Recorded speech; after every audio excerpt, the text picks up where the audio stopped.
One of the reasons I refused to stay closeted at work like my homophobic ex-boss wanted me to is that my uncle was a gay rights activist in the 90s in Boston. So his coming out experience was not all that smooth. He said he was going to college like all his other 5 Irish Catholic siblings, and he was actually going and partying by day.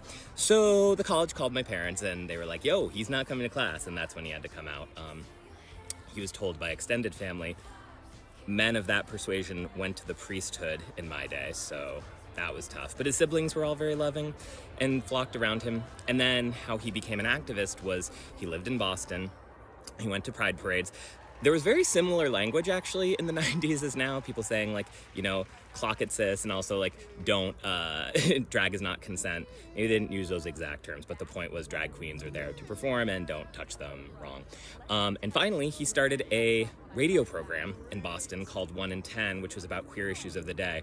What really moved me when I heard some of the recordings that my aunt sent me was that he would talk about things like gay marriage and equal rights in just a very like show don't tell kind of way, like talking about a couple, doing a skit of them doing the dishes together and deciding who would do it. Obviously the top has to do it. So anyway, I was very moved, and while he did ultimately die of AIDS, I feel like I carry on his legacy in some ways because I have a queer program that's very queer forward, which I created 30 years to the day when he created his.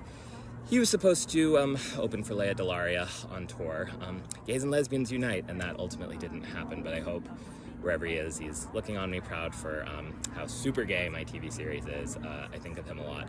I feel like we would have been great friends as adult gay men. Wasn't meant to be, but yeah. Take the support of your family and your queer elders and gay it forward.